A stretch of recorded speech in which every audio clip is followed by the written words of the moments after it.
Air hostess humiliates a black passenger. Then karma strikes. It was a bright Monday morning at the bustling JFK airport. Flight 279 was gearing up for takeoff, bound from New York to Los Angeles. The air buzzed with the usual pre-flight excitement. Passengers lugging carry-ons, families saying goodbye, and business travelers clutching their laptops. Among the crowd was James Reynolds, a distinguished black man in his mid-30s.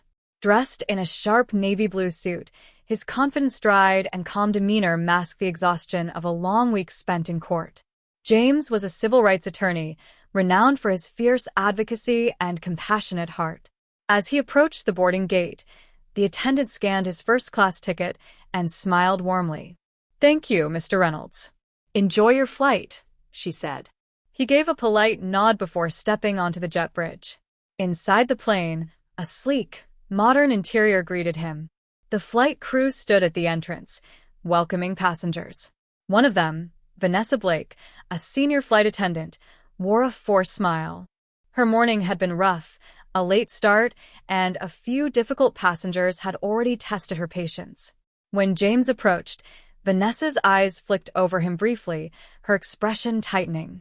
Something about him seemed to unsettle her, though she couldn't, or wouldn't, pinpoint why.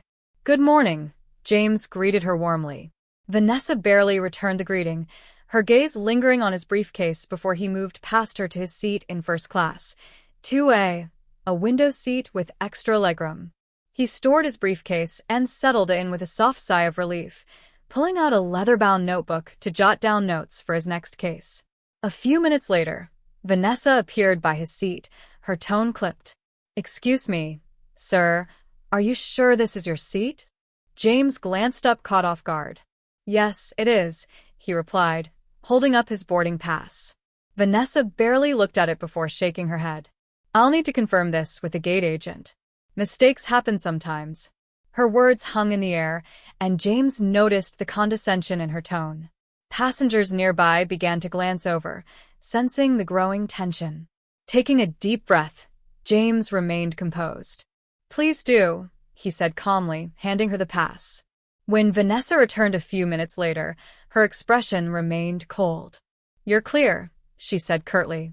"But please make sure to keep the aisle clear and follow the crew's instructions." James nodded, choosing to rise above the insult. He could feel the eyes on him but kept his focus on his notebook, determined not to make a scene. The flight eventually took off, but a tense undercurrent lingered. Vanessa seemed intent on finding fault with James, hovering nearby and making loud remarks about entitled passengers who didn't follow rules.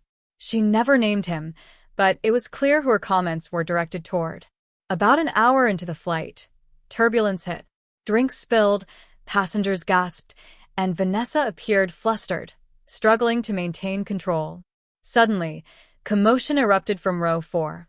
A woman had slumped over in her seat, her face pale. "Is there a doctor on board?" Vanessa called out, her voice trembling. James stood immediately. "I'm not a doctor, but I'm trained in emergency response. Let me help." Without waiting for approval, he knelt beside the woman, checking her pulse and asking her husband what had happened. Calmly, he instructed another passenger to grab water and helped position the woman upright. Within minutes, she regained consciousness, blinking in confusion. "It's okay, ma'am," James reassured her gently. "You fainted, but you're going to be all right now." The cabin erupted into applause, and the captain's voice came over the intercom, commending James for his quick thinking. Vanessa stood nearby, speechless, her cheeks flushed with shame. After ensuring the woman was stable, James quietly returned to his seat. Vanessa hesitated before approaching him, her earlier arrogance replaced by visible remorse. "Mr. Reynolds, I owe you an apology," she said softly. "I judged you unfairly. You saved that woman's life." "Thank you."